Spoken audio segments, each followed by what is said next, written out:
Olá, pessoal. Vamos começar nossos estudos da disciplina de visualização científica pelos termos usados nessa disciplina, começando pela palavra visualizar. Então, se você procurar quais são os significados desse termo, você vai encontrar as seguintes definições: tornar visível, tornar visual, ver uma imagem mentalizada, figurar mentalmente, converter algo abstrato em imagem mental ou real, ou então tornar algo visível mediante algum recurso. Se você procurar a palavra visualização, você vai encontrar as seguintes definições: capacidade de formar na mente imagens visuais de coisas que não estão visíveis, transformação de conceitos abstratos em imagens reais ou mentalmente visíveis, a conversão de dados numéricos para o formato gráfico, ou a visualidade, que é a qualidade e o estado de ser visual ou visível. De acordo com esses autores, a visualização ela não vai ficar relacionada ao computador. Ela tem a finalidade na compreensão do indivíduo, não as imagens. Os principais objetivos dessa compreensão vão ser a realização de descobertas, a verificação de hipóteses, o auxílio na tomada de decisões e a explicação de questões concretas. Então, a visualização ela vai ficar relacionada à cognição do ser humano, porque visualizar é uma coisa que nós fazemos naturalmente. O sistema visual humano ele é o sentido com maior capacidade de captação de informações por unidade de tempo. Ele tem um processamento rápido e paralelo e vai ficar sempre treinado para fazer o reconhecimento de padrões. Então, nesse exemplo mostrado a seguir, é muito rápido para você olhar e ver onde estão os conjuntos dos X aqui representados nesse conjunto, né? Porque você tem aqui, além da cor, né, diferente, né, o formato, então é muito rápido para você olhar aqui e detectar quantos X estão representados nesses conjuntos aqui. Então é muito melhor porque você, olhando só numa tabela, que nem nesse exemplo mostrado agora, dos dados das cotações de dólar e do euro em 15 dias, entre 26 de fevereiro e 17 de março de 2020, que você não consegue fazer uma extração de informações tão rápida quanto nesse exemplo anterior. Então aqui, para você achar quais são os valores máximos, quais são os valores mínimos de cada moeda e quais são as datas desses valores, você vai levar mais tempo, né, do que colocar esses valores num formato de gráfico. Então, se você colocar esses valores aqui em um gráfico linear para cada moeda, você rapidamente vai ver quais são os valores máximos, os valores mínimos, fazer relações das datas com esses valores muito mais rapidamente do que fazer uma varredura aqui dos dados da tabela. Então aqui fica muito mais fácil para você reconhecer padrões, né, tanto num gráfico desse tipo linear quanto num gráfico de barras. Então é muito mais fácil interpretar os dados, tomar decisões e assim por diante. Um outro exemplo mostrado a seguir da árvore genealógica da família dos Simpsons, que podem ser colocados no formato de tabela também. Aqui você vai levar um pouco mais de tempo para ver quais são os parentescos, né, de cada um dos personagens, respeitando as ascendências e descendências nessa tabela, né? Agora, se você colocar esses dados no organograma, vai ficar muito mais fácil para a pessoa entender quais são os graus de parentesco de cada um dos personagens.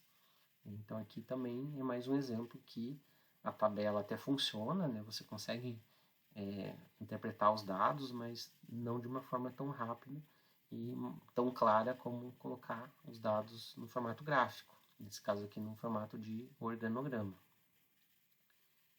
Um outro exemplo aqui dos dados da renda per capita e do índice de alfabetização de cada estado brasileiro de 2019 é mais um exemplo que você não consegue fazer uma relação direta entre esses dados de uma forma rápida, né? Você vai ter que fazer alguns cálculos aqui para ver quais são as relações, né, entre essa renda e o índice de alfabetização de cada estado, e vai ficar muito mais difícil para você relacionar um estado com o outro. Se você colocar esses dados no gráfico desse tipo de pontos aqui, você consegue, de uma forma muito mais rápida, fazer essas comparações entre os estados, né, e ver também quais são as relações entre a renda e a taxa de alfabetização de cada estado. Então, nós podemos definir o que é visualização.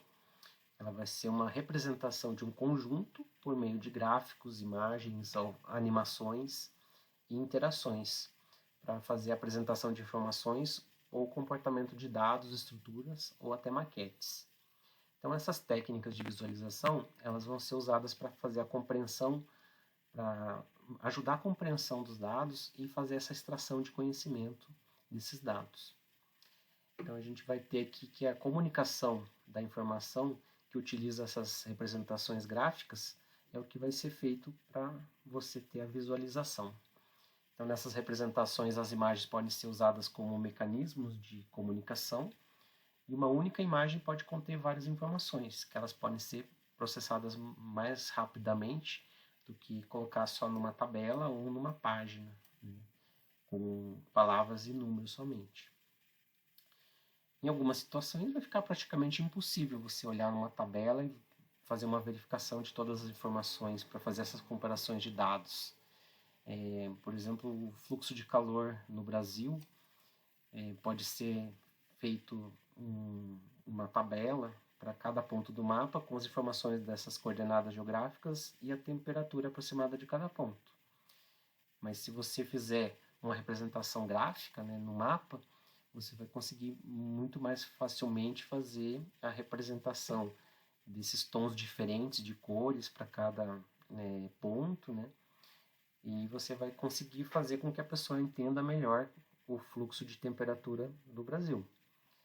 Agora, numa situação um pouco mais complexa, se tiver mais informações para a construção do mapa, por exemplo, as correntes marítimas da costa brasileira, então você vai ter os fluxos de calor, as correntes, todas representadas com tons diferentes de cores num gráfico, né? Então, já coisa que você não consegue somente numa tabela. E além disso, fazer as respectivas velocidades, fazer a representação desses vetores que vão indicar onde estão as velocidades de cada corrente marítima, né? Então, aqui você vai ter o sentido de cada corrente feito pelas setas, né? Feita de uma forma muito mais eficiente do que colocar somente esses dados numa tabela. Então, aqui você tem um exemplo de todos esses dados. Você imagine todos esses dados aqui colocados só numa tabela. As pessoas não vão compreender esse fluxo de correntes marítimas olhando só esses dados numa tabela. Então, aqui você tem os dados representados pelas cores diferentes, aqui as setas que indicam o sentido de cada corrente marítima. Então, aqui você tem um exemplo muito claro, né, da importância da visualização desses dados e não somente colocá-los em um formato de tabela. Então, os objetivos da visualização científica vão ser armazenar informações, analisar dados para apoiar e ajudar o raciocínio, confirmar hipóteses, mostrar as ideias para outras pessoas e fazer a tomada de decisões, ou ajudar na tomada de decisões. Então, o objetivo vai ser proporcionar uma espécie de insight, utilizando as representações gráficas interativas que consideram vários aspectos relacionados a algum processo ou algum fenômeno observado. E essas fontes de dados, elas nunca se esgotam. Cada minuto nós temos bilhões de dados que são gerados no mundo digital, e esses dados estão relacionados uns com os outros, e até relacionados com marcas do mundo digital. Nós temos dados produzidos que não vão desacelerar tão rapidamente. Nós temos sempre dados sendo gerados aí de uma forma crescente. Então, nesse exemplo que eu vou mostrar a seguir, nós temos os dados do ano de 2021, copiados dessa edição aqui, nona edição, né, relacionados aos dados de cada marca aqui, né? Então, você tem esses dados aqui que mostram que a cada minuto do dia de 2021, essa quantidade enorme de dados de cada um desses recursos foi gerada, né? Então, são muitos dados que são produzidos por minuto, por dia. Então, nós temos uma fonte muito grande de dados que podemos utilizar. Então, as motivações para o estudo da visualização científica são as seguintes: a facilidade de coletar e armazenar dados, a dificuldade de processar, analisar e interpretar todos os dados coletados, que nós vimos que não podem ser só colocados em um formato que não seja o gráfico, né? Em muitos casos fica praticamente impossível para as pessoas entenderem esses dados. Identificar também e estabelecer os dados que são relevantes, fenômenos que possuem volumes muito grandes de dados, né, que nós vimos naquele exemplo das correntes marítimas. Não tem como você fazer esses dados serem entendidos somente por tabelas. Outra motivação é a dimensionalidade muito grande dos dados, ou a natureza diversificada dos dados, por exemplo, registro de textos, imagens, vídeos ou áudios. E o desafio dos pesquisadores da visualização científica no auxílio da análise de dados. Então, a área de visualização ela vai ter uma importância fundamental nessas pesquisas científicas, pois nós podemos trabalhar com estatísticas, mineração de dados, aprendizado de máquina e outras técnicas. E a visualização ela vai possibilitar a exploração de questões que não são diretamente efetuadas com base somente nos dados. Então, a visualização ela auxilia na formulação de novas questões relativas a esses dados. Por exemplo, as distribuições, correlações, tendências e as técnicas de pesquisa operacional e inteligência artificial, elas vão ser melhor compreendidas quando elas forem visualizadas, não somente programadas e feitas só as apresentações de resultados dessas técnicas. Então, um exemplo que você pode ver os dados em formato de tabelas e fazer também um paralelo com os gráficos é esse quarteto de Anscombe.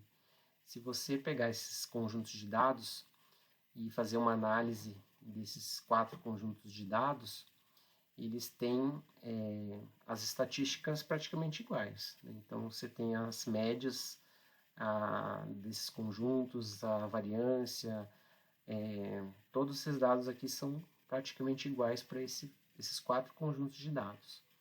Então, se você olhar somente para as tabelas, você pode levar uma interpretação errada de que esses dados são iguais e na hora que você colocar em algum gráfico, eles vão ser de curvas muito parecidas. Só que quando você faz o gráfico de cada um desses conjuntos, nós temos aqui gráficos muito diferentes. O primeiro conjunto, aqui o gráfico do segundo. Então, se você fizer só uma análise superficial aqui, somente das estatísticas desses 4 conjuntos, você pode levar o erro dizendo, são dados iguais, né? Ou são conjuntos de dados que vão ficar com os gráficos iguais. Mas aqui os 2 primeiros exemplos aqui você já consegue ver que são bem diferentes, né? E aqui os outros 2 conjuntos também são dados muito diferentes. Então, nós podemos encontrar visualização de dados que ela pode ajudar ou substituir conjuntos de informações no dia a dia. Por exemplo, tabelas em sites de notícias, que nós vemos muitas tabelas, né, que resumem algumas informações.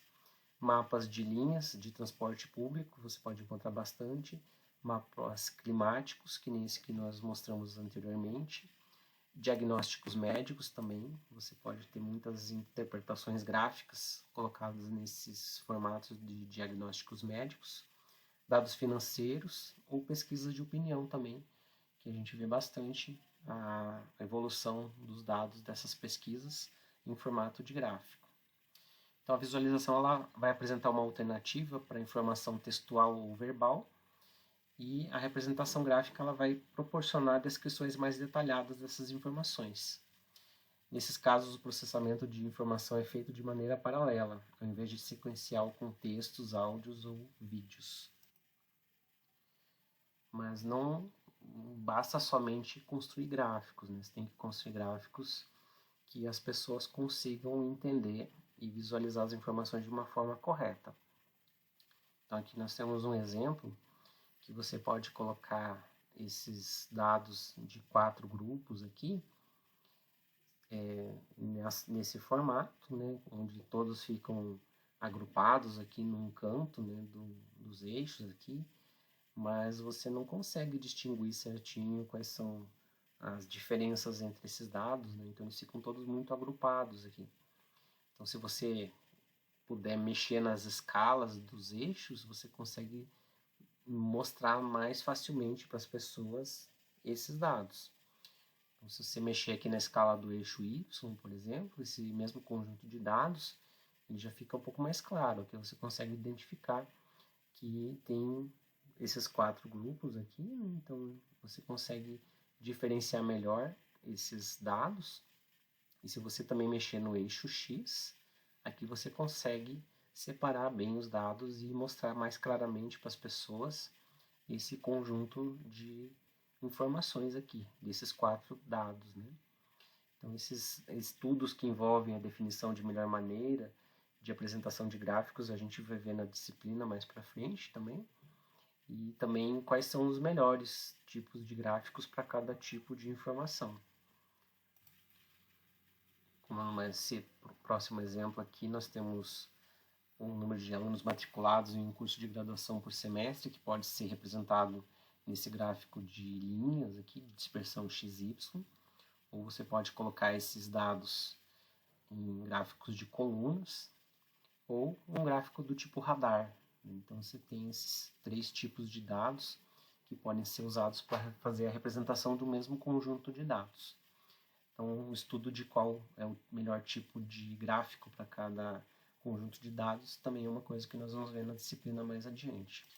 Então sempre que nós formos construir um gráfico para fazer a visualização de informações, nós temos que lembrar que o usuário vai utilizar a visualização para fazer uma exploração.